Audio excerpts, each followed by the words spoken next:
بسم الله الرحمن الرحيم والعصر إن الإنسان لفي خسر إلا الذين آمنوا وعملوا الصالحات وتواصوا بالحق وتواصوا بالصبر.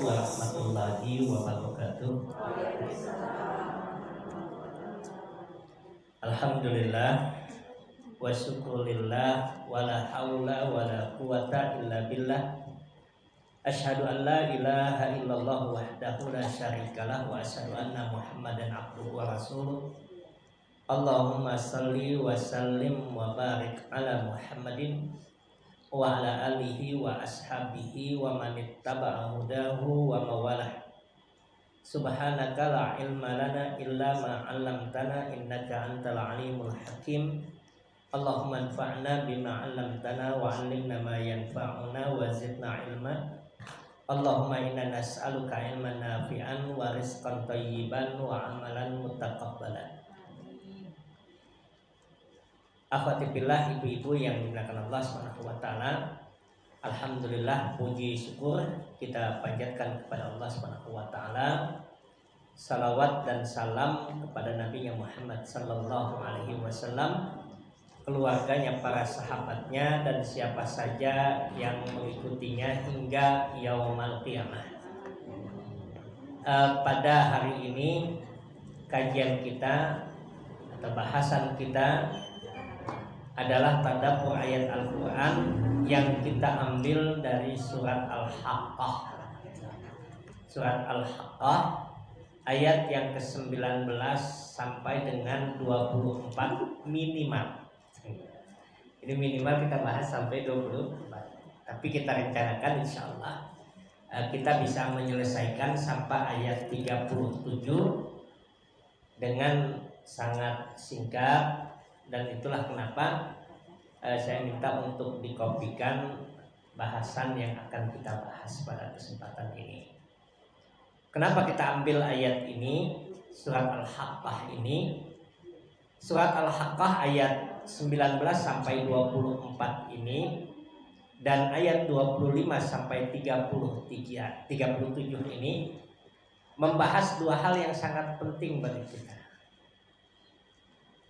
Membahas dua hal yang sangat penting. Yang pertama, 19 sampai 24 ini disampaikan oleh banyak para ulama adalah dengan sebuah tema, dengan sebuah judul, keadaan orang-orang yang selamat dalam perhitungan amal. Jadi ini tema yang kita ambil itu di ayat 19 sampai 24 itu adalah keadaan orang-orang yang selamat dalam perhitungan amal. Dan nanti pada ayat yang ke-25 sampai dengan ke-37 adalah keadaan orang-orang yang dia sengsara, yang mereka dalam kegentingan ketika berada dalam perhitungan amal. Ini dua hal yang berbeda. Kan kita amal-amal kita nanti akan dihitung, akan dihisab oleh Allah Subhanahu wa taala.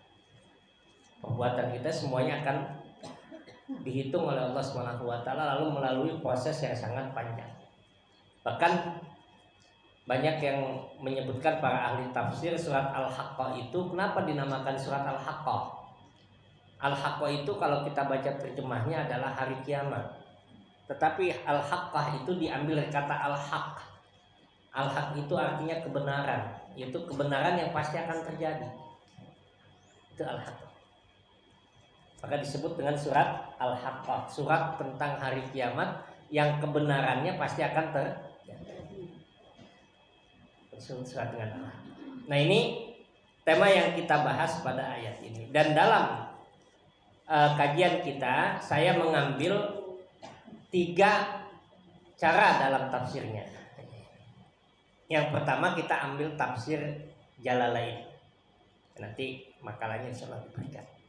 Ya, tafsir Jalalain. Tafsir Jalalain. Yang kedua, tafsir ayat dengan Al-Qur'an. Itu dengan ayat itu yang kita ambil. Yang ketiga tafsir ayat dengan hadis atau sunnah Nabi yang kita ambil. Jadi ada tiga. Itu namanya disebut dengan tafsir muqarrar atau kooperatif, atau tafsir yang bersifat sebagai perbandingan. Pertama tafsir Jalalain, lalu kemudian kita mengambil tafsir dari Al-Quran dan hadis Nabi. Kenapa yang didahulukan tafsir Jalalain ini? Karena banyak di Indonesia pakai tafsir Jalalain. Ibu pernah baca nggak tafsir Jalalain? Belum. Siapa Jalalain itu? Yang nulisnya itu Kang Jalal. Emang benar ibu namanya Jalaluddin. Namanya Jalaluddin. Dua orang penulis kitab tafsirnya itu namanya Jalaluddin. Maka disebut dengan Jalalain. Penulisnya siapa? Dua Jalal. Kalau di Sunda namanya Kang Jalal. Jalaluddin, maka disebut dengan tafsir Jalalain, dan itu masyhur di Indonesia. Kenapa? Karena tafsir itu adalah tafsir yang sangat bagus dari sisi penguasaan bahasanya. Maka nanti kita ambil. Jadi bahasa Arabnya itu diurai dalam tafsir Imam Ibnu Katsir. Nanti dalam tafsir Jalalain itu disebut dengan Jalalain. Lalu kenapa kita ngambil tafsir dengan Al-Quran? Karena sebaik-baik penafsiran itu ayat Al-Quran dengan Al-Quran. Apalagi muncul sekarang Ustaz Adi Hidayat ya. Ustaz Adi Hidayat hafizahullah ya. Beliau kalau menyebutkan tafsir ayat sekian, pojok atas, pojok kiri, pojok kanan, pojok bawah, pusing-pusing deh. Kalau ibu-ibu ya, yang mana nih yang pojoknya nggak ketemu gitu ya. Ustaz Adi Hidayat kan luar biasa, itu daya hafalnya sangat luar biasa. Iya, mungkin dalam hafalan beliau. Nah, tafsir yang terbaik itu ayat Al-Quran dengan Al-Quran. Kalau tidak didapati antara ayat Al-Quran dengan Al-Quran atau ayat yang lain, maka baru kita ambil, kita carikan hadis-hadis Nabi. Itulah tafsir yang terbaik. Kenapa? Karena hadis Nabi itu adalah tafsiran Al-Quran. Jadi kalau ditanya hadis Nabi itu apa? Hadis itu perkataan, perbuatan, persetujuan, sifat Nabi. Itu hadis. Tapi kalau mau singkatnya, hadis itu apa? Penjelasan Al-Quran. Kalau mau singkat, hadis Nabi apa sih? Hadis Nabi itu ya penjelasan Al-Quran. Karena apa yang dikatakan, apa yang diperbuat, apa yang disifatkan oleh Nabi itu adalah menjelaskan apa yang ada dalam Al-Quran. Maka disebut dengan hadis Nabi Sallallahu Alaihi Wasallam atau sunnah ya, sunnah. Nah, ini tiga yang kita ambil.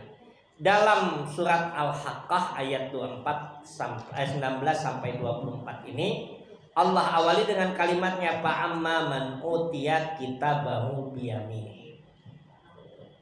Fa'amma man, maka adapun ya, fa'amma man siapa saja utiya yang diberikan kitabahu kitabnya biyaminihi dengan sebelah kanannya, dari sebelah kanan, fayaqulu maka dia akan berkata. Karena setelah orang dia mendapat ini kitab kamu, dia terima dari sebelah kanan, dia tahu apa isinya itu. Walaupun belum fayaqulu ha'umuqra'u kitabiyah. Ambillah, terimalah kitab ini. Bacalah kitabku ini.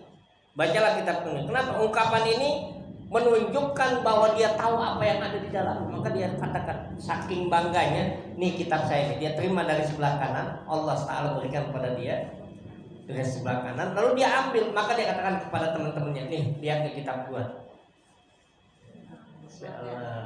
Bangga. Dia tahu isinya itu. Masya Allah. Fayaqulu ha'umuqra'u kitabiyah. Inni dhannantu anni mulaqin hisabiyah. Sungguh aku ini tahu yakin. Ini dhanantu anni mulaqin hisabiya. Nanti dilihat dalam tafsir Jalalainnya. Ya.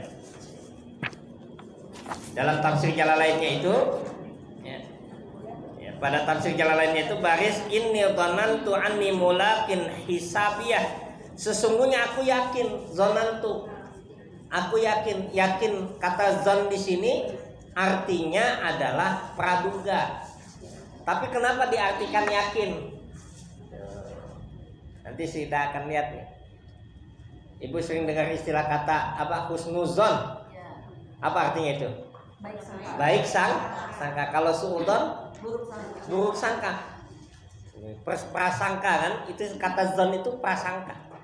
Tapi di sini diartikan inni dhanantu anni mulaqin hisabiyah. Sungguh aku yakin, sekalipun aku belum lihat, maka kata dhanantu ini. Ini dhanantu anni mulaqin hisabiyah. Sekalipun saya belum lihat, saya yakin bahwa saya akan ketemu dengan hal yang seperti ini, yaitu hisab tadi. Perhitungan amal. Saya akan ketemu dengan ini. Dan ini gambaran orang mukmin tadi. Dia yakin akan bertemu perhitungan amal. Kenapa? Karena keimanannya. Ini mulaqin hisabiyah. Lalu kemudian bahwa fi'isatir radiyah, maka dia berada dalam kehidupan yang diridhoi. Apa kata para ulama tafsir? Yang dimaksudkan dengan perkataan kehidupan yang diridhoi adalah dia mendapatkan surga Allah Subhanahu wa taala. Kan kita doanya apa? Allahumma inni as'aluka ridhaka. Doa kita kan. Yang kita minta apa dulu ya ridho. Ridho dulu yang kita minta. Kenapa? Kalau ridho itu sudah Allah berikan, maka yang terjadi Allah akan berikan surga. Para sahabat ridwanallahu ajma'in. Para sahabat ridwanallahu ajma'in. Berada dalam surga enggak? Surga. Kenapa? Karena Allah ridho. Radhiyallahu anhum wa radu anhum. Allah ridho kepada mereka dan mereka juga ridho kepada Allah Subhanahu wa taala. Kan dijamin masuk surga. Nah ini fi'isatir radiyah tadi. Orang yang dia menerima kitabnya dari sebelah kanan tadi, dia yakin bahwa dia akan bertemu dengan hisab perhitungan amal, maka dia akan berada dalam kehidupan yang diridhoi Allah Subhanahu wa taala. Dia juga dalam keadaan ridho dengan kehidupan fi jannatin 'aliyah. Dia berada dalam surga yang tinggi. Masya Allah. Jannatin 'aliyah itu disampaikan oleh para ulama tafsir bahwa ini menunjukkan surga itu di atas, neraka itu di bawah. Surga itu 100 tingkatan, neraka itu 100 tingkatan ke bawah. Ya. Itu luar biasa. Surat apa itu? Surat apa itu? Surat Ali Imran ayat 133 sampai dengan 137 nanti itu. Yang suka dibaca kalau waktu bulan Syawal. Wasari'u ila maghfiratin min rabbikum wa jannatin 'arduha as-samawati wal ardh u'iddat lil muttaqin. Bergegaslah kalian untuk menuju surga Allah dan ampunan Allah dan surga Allah yang luasnya seluas langit dan bumi.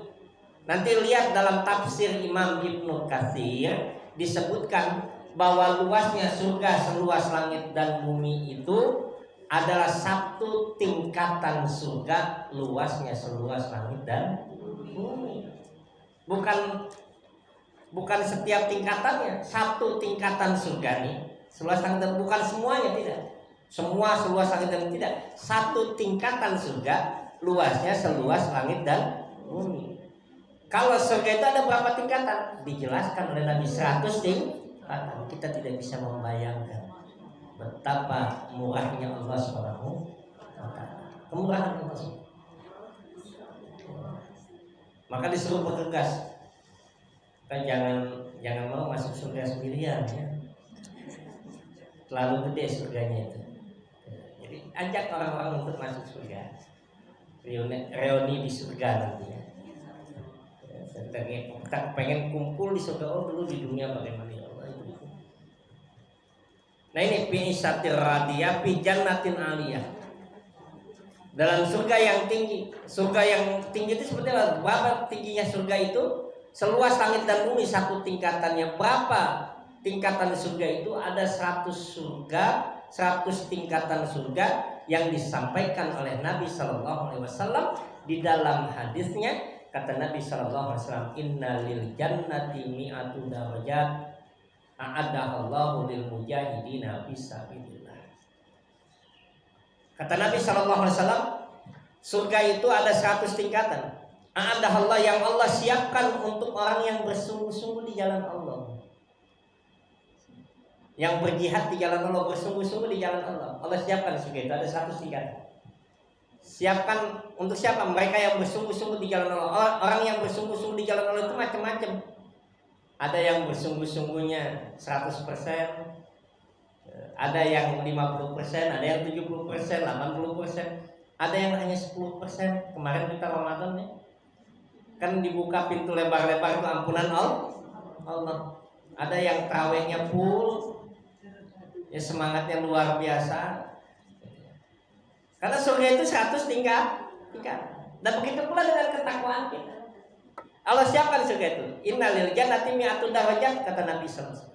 Surga itu ada 100 tingkatan. A'adallahu lil mujahidina fisabilillah. Allah siapkan buat siapa yang bersungguh-sungguh di jalan Allah Subhanahu wa taala. Fa idza sa'altumuhu, kata Nabi, kalau kamu mau minta surga, fa idza sa'altumuha fasaluhal firdaus. Mintalah surga firdaus. Mintalah surga firdaus. Kenapa? Fa innaha a'lal jannah. Karena surga firdaus itu surga yang paling tinggi. Maka surga yang paling tinggi itu surga firdaus. Wa ausatuha, dan paling tengah. Artinya paling center di tengah. Paling tengah itu. Jadi 100 tingkatan surga, ada yang di pinggir kanan, pinggir kiri, mungkin ada yang di bawah.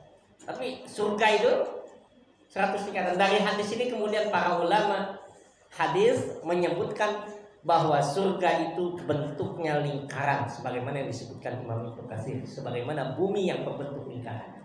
Jadi ada tingkatan yang ke atas, ada yang tingkatan yang bawah, ada yang sebelah kanan, sebelah kiri, dan yang di tengah. Dan surga Firdaus itu tingkatnya di tengah paling atas. Di jannatin aliyah.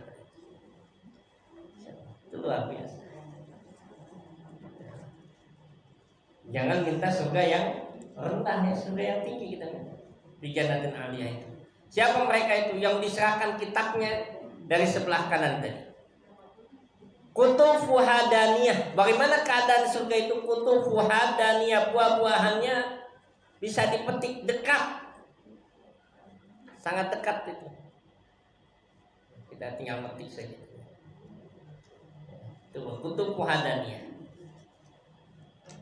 Dekat kita, disebutkan dalam tafsir Imam Ibnu Jalalain ini, bahwa begitu dekatnya bisa diambil sama orang yang berdiri, orang yang duduk, bahkan orang yang berbaring bisa ngambil buah. Ya.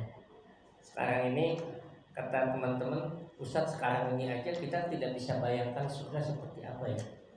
Kita bisa memetik buah dalam keadaan berbaring, memetik buahnya. Sekarang kita bisa makan makanan itu dengan jari kita pakai Gojek. Ini sekarang dimudahkan begitu, apalagi surga yang luar biasa itu. Yang mau makan dulu, orang mau nyari transportasi, jalan dulu keluar, pesen taksi yang mau enakan, ya naik angkot yang agak sulitan dikit, bahkan kalau kita naik nunggunya lama banget jalannya, ya kan? Kalau naik angkot itu, ya kalau nggak bapak nggak sabar, turun aja pak, naik yang lain katanya. Ya naik yang lain sama juga. Gitu. Akhirnya mau nggak mau kita sabarin. Tapi sekarang kita tinggal mencet aja, datang sendiri jemput kita. Kemudahan yang luar biasa. Nah, apalagi di surga fasilitas yang lebih. Betul hadaniyah. Kita tidak bisa bayangkan. Nah, kemudian apa kata Allah Subhanahu wa taala? Kulu washrabu, makan dan minumlah bima aslaftum fil ayyamil khaliyah. Dari apa yang dulu kita lakukan pada hari-hari kita ketika berada dalam kehidupan dunia dengan amal-amal soleh yang kita kerjakan. Maka para ulama itu menyampaikan, orang yang berada dalam kehidupan dunia hari ini dia berada dalam keletihan dengan amal, dan nanti dia berada dalam kehidupan akhirat dalam keadaan memetik amal. Kemarin kita Ramadan habis selesai. Tidak ada yang tersisa dari bulan Ramadan itu kecuali catatan amal. Selesai. Sudah lewat saja itu Ramadan ya. Tidak ada yang tersisa. Siapa yang bersungguh-sungguh dia mendapatkan catatan amal yang terbaik. Siapa yang dia tidak bersungguh-sungguh ya dia mendapatkan sebatas apa yang dia kerjakan. Tidak ada yang tersisa dari Ramadan. Padahal kita merasakan letihnya kita di Ramadan, bangun, ibu-ibu bangun lebih awal ya, mempersiapkan sahur dan sebagainya, malam buka, belum lagi mempersiapkan bukaan. Mungkin capek, keletihan, tapi sudah tersisa, sudah habis, sudah kita lewati. Nah, itulah kehidupan dunia. Manusia dalam kehidupan dunia, dia letih dalam beramal, tetapi dia akan memetik buahnya itu nanti dalam kehidupan akhirat. Berbeda nanti dengan ketika berada dalam kehidupan akhirat orang-orang yang tidak beramal. Hari ini dia bersantai, tidak mau beramal, tidak letih dengan amal, dan dia di sana nanti akan merasakan kesulitan dalam kehidupan akhirat. Nah, ini yang disebutkan oleh Imam Jalalain dalam tafsirnya tentang ayat tadi. Nah, tafsir dengan Al-Quran, ada beberapa poin yang bisa kita ambil dari ayat ini. Yang pertama, tafsir dalam ayat Al-Quran ini pada ayat 19 sampai dengan 20 Allah menyebutkan tentang penjelasan kitab atau kitabah. Kitabah itu catatan dan rekaman perbuatan-perbuatan yang akan diperlihatkan kembali. Jadi itu kitabah itu.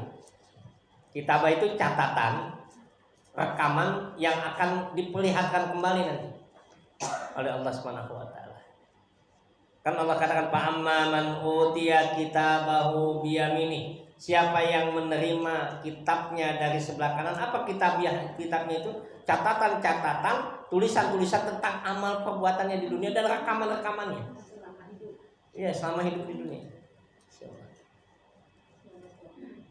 Tebel nggak tuh catatannya? Orang sekarang punya data cuman satu kecil begini, datanya bisa sekian megabyte, ya kan? Flash disk cuma 30 giga gitu ya. Tapi ada yang lebih tinggi lagi. Ya. Ada yang tera, sekarang lebih lagi dari giga, terabyte. Ya kan? Masya Allah. Itu catatan dan kita menerima itu nanti ada yang dari sebelah kanan itu. Itu kitabnya itu catatan-catatan, rekaman-rekaman yang kita lakukan dari perbuatan kita dalam kehidupan dunia. Diperlihatkan kembali oleh Allah Subhanahu wa taala. Kecuali nanti yang kita bertobat kepada Allah Subhanahu wa taala dari perbuatan kita itu sudah slide-nya dihapus itu. Yang kita tobat melakukan kesalahan istighfar lalu Allah hapus. Sudah nggak ada lagi catatan. Nah, lihat dalam ayat Allah Subhanahu wa taala dalam surat Al-Kahfi ayat 49 itu ya, Allah sebutkan wa wadi'al kitab fataral mujrimina musyfiqina mimma fihi wa yaquluna ya wailatana ma li hadzal kitab la yughadiru saghiratan wala kabiratan illa ahsaha wa wajadu ma amilu hadira wa la yadlimu rabbuka. Masya Allah. Dan diletakkan kitab itu, lalu kamu akan melihat orang-orang yang bersalah ketakutan terhadap apa yang mereka dapati dari tertulis di dalamnya. Dan mereka berkata, aduhai celaka kami. Kitab apa ini yang tidak meninggalkan yang kecil maupun yang besar melainkan dia tercatat semuanya. Dan mereka dapati apa yang telah mereka kerjakan ada tertulis di dalamnya, dan Tuhanmu tidak menganiaya seorang pun juga. Catatan itu ada. Maka nanti dalam surat Yasin disebut dengan apa? Kitabun marqum. Dalam surat yang lain Allah sebut kitabun marqum, kitab yang direkam. Catatan itu terekam. Ada rekamannya itu, amal yang kita lakukan itu. Dan ini disampaikan Allah dalam surat Qaf ayat 18 itu. Ma yalfidu min qaulin illa ladaihi raqibun atid. Di makalahnya itu juga ada ya di tulisannya. Ma yalfidu min qaulin illa ladaihi raqibun atid. Tidak ada satupun ucapan yang diucapkan melainkan ada di dekatnya malaikat pengawas yang selalu hadir. Itu yang disebut dengan raqib atid itu.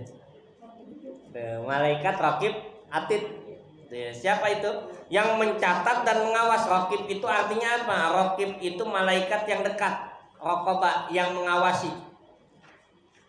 Atid yang mencatat. Jadi itu dua malaikat itu yang dia merekam, mencatat apa yang kita lakukan, dia lakukan, mengawasi apa yang kita lakukan.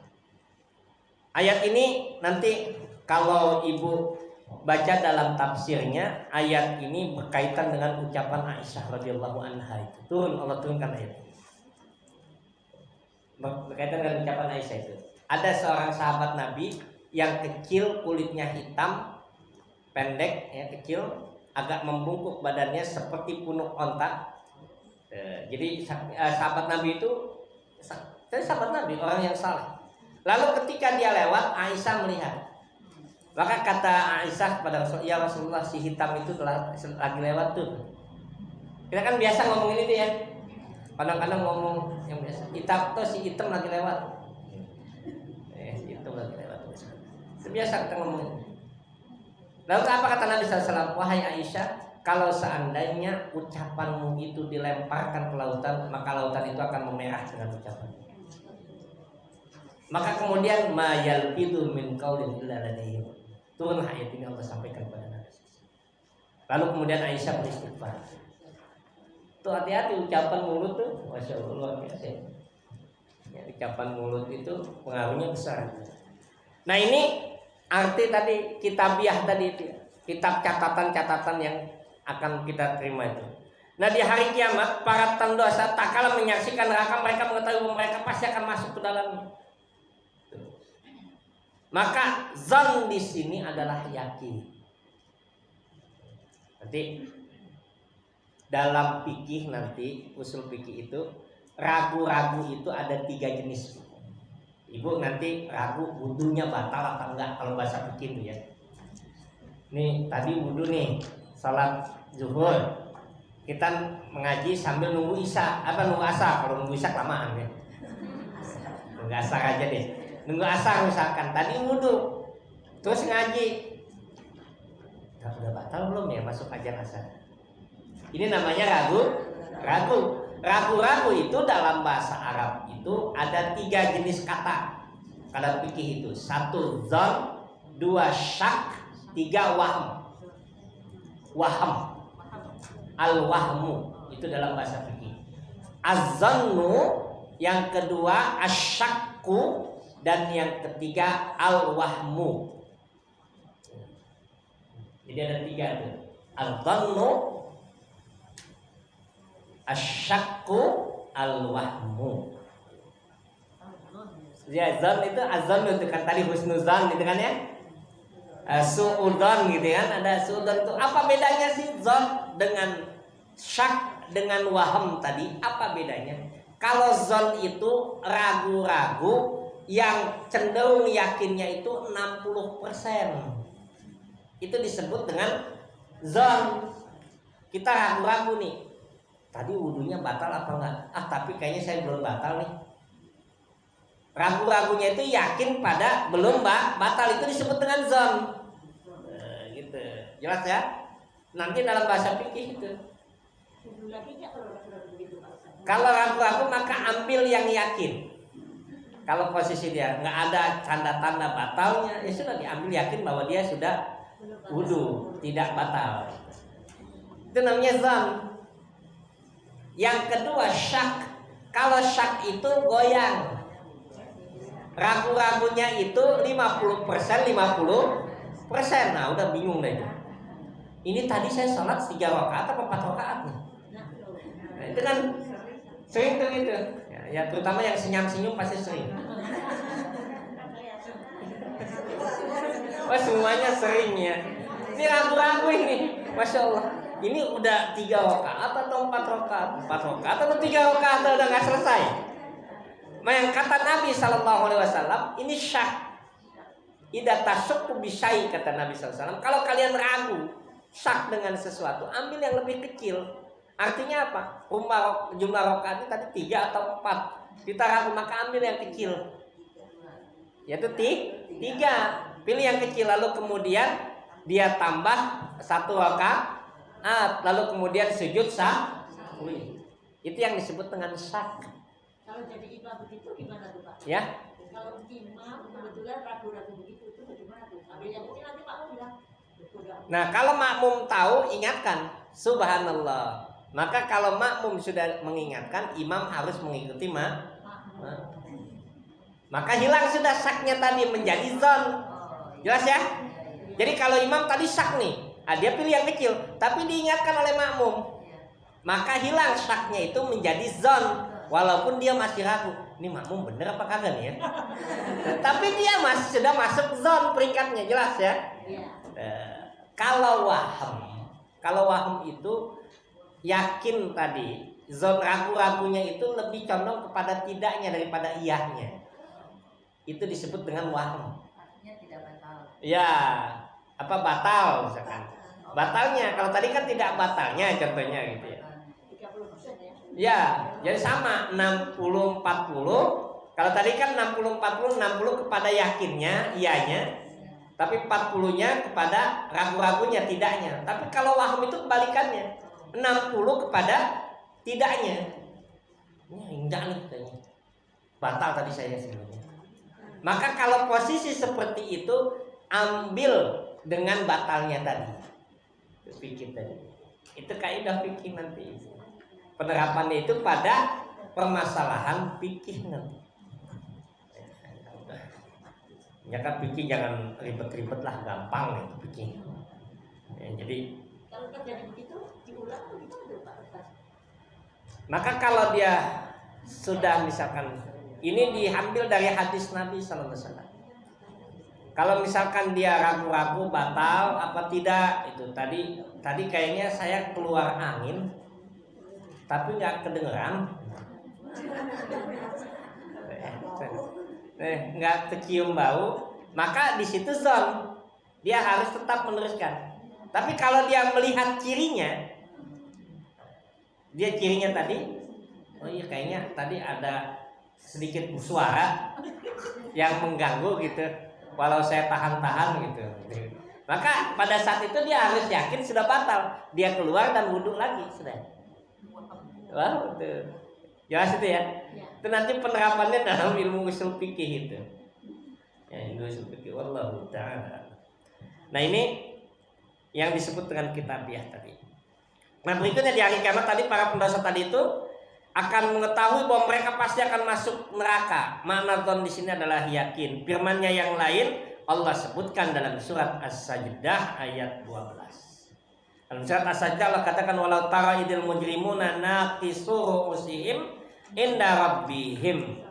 Ya. Dan alangkah ngerinya jika sekiranya kamu melihat ketika orang-orang yang berdosa itu menundukkan kepalanya di hadapan Tuhannya. Idil mujrimuna naqisu ru'usihim inda rabbihim. Kamu lihat dia orang yang mujrimin tadi, orang yang berdosa tadi, dia tahu bahwa dia akan masuk neraka itu. Yakin ya? Maka nanti kemarin yang ada yang ikut waktu kajian tafsir surat Al-Baqarah ayat 80 itu. Ya, kalau secara Zoom itu ya. Dalam surat Al-Baqarah itu orang-orang Yahudi itu dia ragu. Kan dia mengatakan bahwa kami ini bangsa yang terbaik. Bangsa yang terbaik katanya. bangsa yang terbaik, pilihan Tuhan, anak Tuhan. Kalau seandainya kami masuk neraka lantamassana nar illa ayyaman ma'dudat, kami tidak akan masuk neraka kecuali hanya beberapa hari. Itu sombongnya orang Yahudi itu.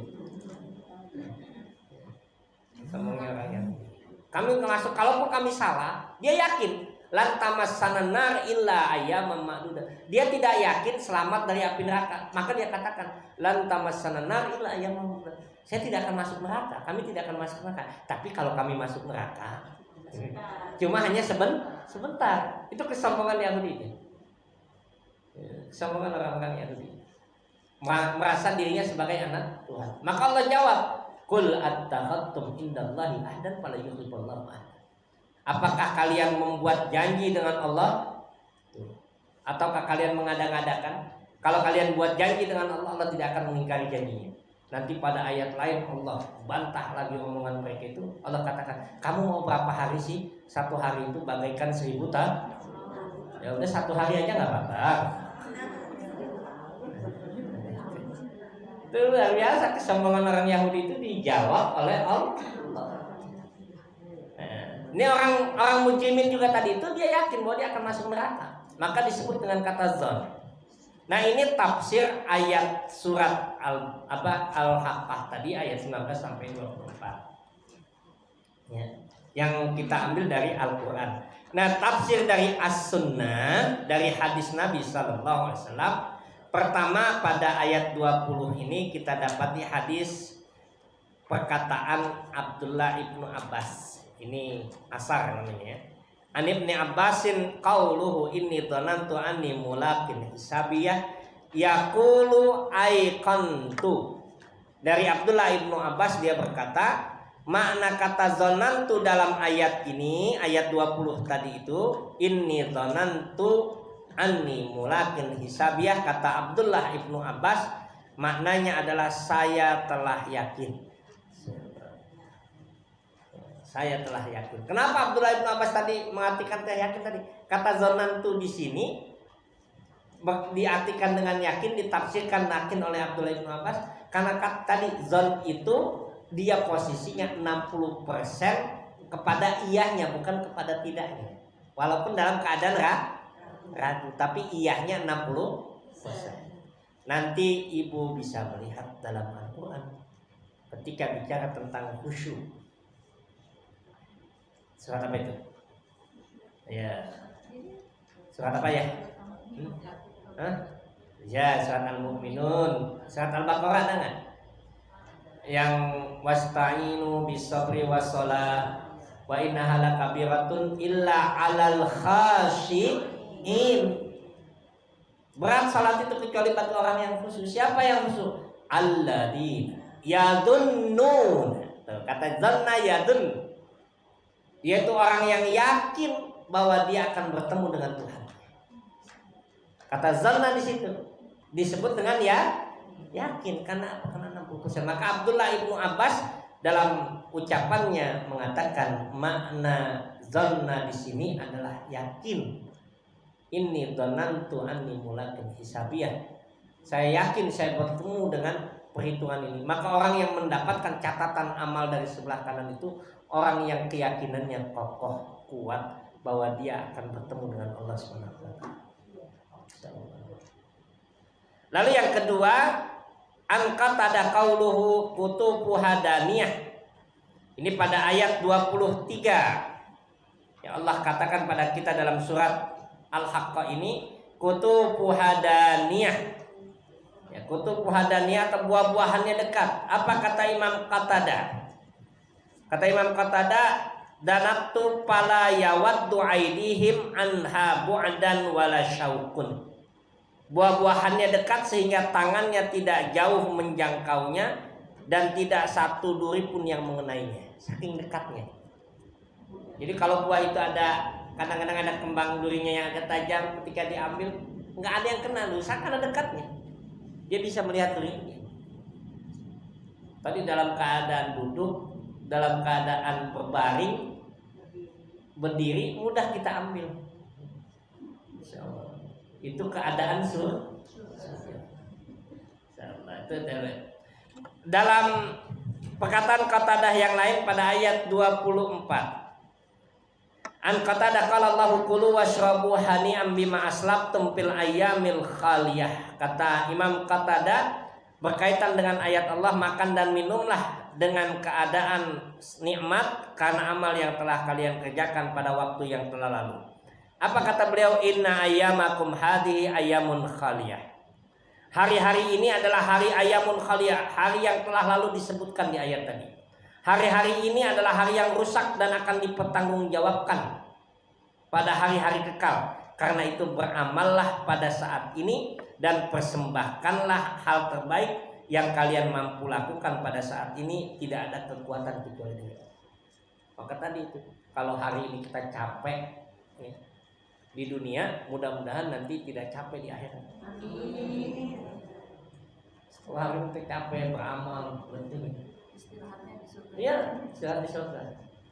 Tapi saya bilang istirahat di surga seperti protes juga sama istri itu. Kapan represinya Mi? Ya udah, represinya nanti di surga saja. Kata gitu. Ya, jadi ya perlu juga ya. Ya, repress kan artinya yang maksud repress itu kan merubah satu rutinitas kepada rutinitas yang lain. Ya repressing juga. Saya sampaikan, Umi, Abi juga kan refreshing. Kenapa? Merubah dari baca buku ini kepada baca ini, kan refreshing juga. Iya, jadi merubah kebiasaan gitu ya. Nah ini sehingga kita menikmati atau tidak saja. Nah ini tafsir dengan hadis Nabi. Nah ini ayat dalam surat Al-Haqqah 19:24. Nah tadaburnya, faidahnya, pelajarannya dari ayat ini. Yang pertama, orang yang selamat pada hari yang amat terik itu berjalan penuh bahagia, kegembiraan, meliputi seluruh organ tubuhnya hingga terucap, ambil nih, baca buku saya, baca kitab saya ini. Saking bangganya dia. Secara terus terang dirinya mengakui bahwa dia telah yakin bahwa dia akan selamat. Tuh luar biasa itu. Orang yang beriman tadi, dia dari tangan kanannya dia terima buku itu, dia kasih buku kepada temannya yang ada di dalam hisab. Ini lihat buku saya ini. Ini dhanantu anni mulakin hisabnya. Yakinnya dia telah selamat dalam kehidupan neraka tadi. Dia tidak akan masuk dalam neraka. Dia mengira tidak akan ragu, tapi Allah berkehendak menghapuskan seluruh kesalahannya. Dulu di dunia dia was-was, jangan-jangan Allah ampuni, tidak. Tapi ketika dia mendapatkan kitab dari sebelah kanan itu, maka dia yakin, ini dhanantu anni mulakin. Saya yakin kitab saya sangat baik.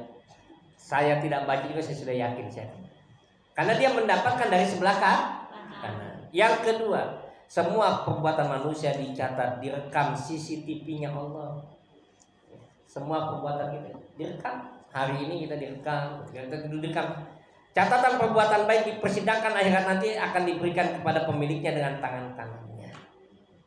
Dia puas dengan semua isinya seraya memamerkan pada semua yang hadir. Seringkali saat mengerjakannya di dunia ia dicela dan dihina. Kita kadang-kadang berbuat baik kan dapat celaan, dapat hinaan. Ya, seringkali.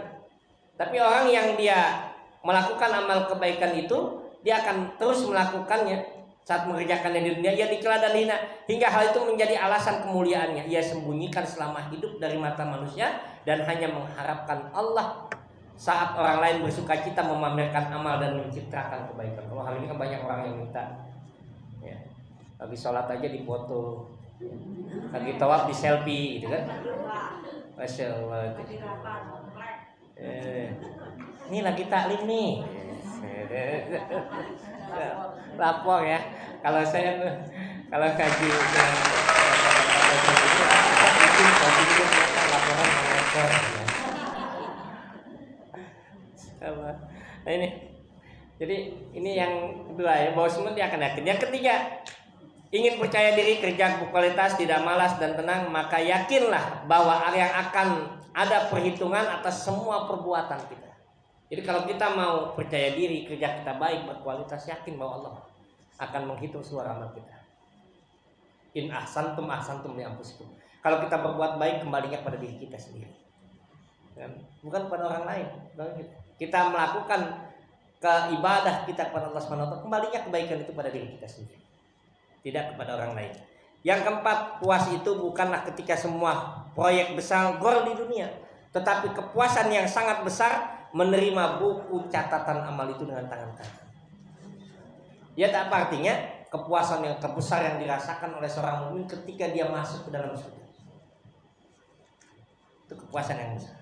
Kenikmatan surga berkualitas tinggi dan merupakan kesenangan yang mudah, berbeda dengan kenikmatan dunia. Kita kalau mau nikmat di dunia capek dulu, ya kan? Di dunia kita capek. Orang yang ingin mendapatkan kekayaan di dunia, dia bekerja luar biasa siang malam secara maksimal untuk mendapatkan kenikmatan dunia. Tapi kalau orang yang ingin berjuang mendapatkan kenikmatan akhirat, mungkin dia capek. Seperti dia merasakan dalam kenikmatan dunianya, dia merasakan capek untuk mendapatkan kenikmatan akhirat. Tapi keletihannya berbeda dengan orang yang mencari kehidupan dunia. Capeknya dia akan merasakan kenikmatan sendiri. Itu yang seringkali disebut lelahnya itu menjadi lillah. Itu orang yang dia keletihan dalam mencari kehidupan akhirat. Dan yang keenam, saat seseorang membatasi makan dan minum saat di dunia hanya pada yang halal dan yang baik, serta tidak berlebihan dan membatasi yang halal, misalkan dengan cara berpuasa, maka sebenarnya ia sedang menginden, mempersiapkan makanan minuman di surga yang nikmat. Ayat 24 tadi. Nah, ini tafsirnya ayat 19 sampai 24. Sengaja saya buatnya sampai ada 37 itu ya, saya kopikan biar lanjutannya bisa dibaca. Ini tafsir komparatif ya, yang ini sudah dibukukan oleh Ustaz Bahtiar Nasir ya. Beliau menulis kitabnya ini, tafsir ini. Nah, ini yang kita kaji pada kesempatan ini. Katanya kalau baru mulai jangan lama-lama. Ya, jangan lama.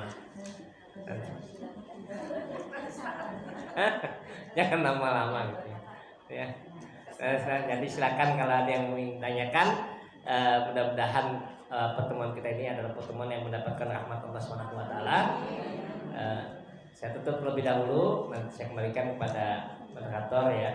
Aku lupa hada wa astaghfirullah li wa lakum. Nasallallahu alaihi wa basyiril mu'minin. Wassalamualaikum warahmatullahi wabarakatuh.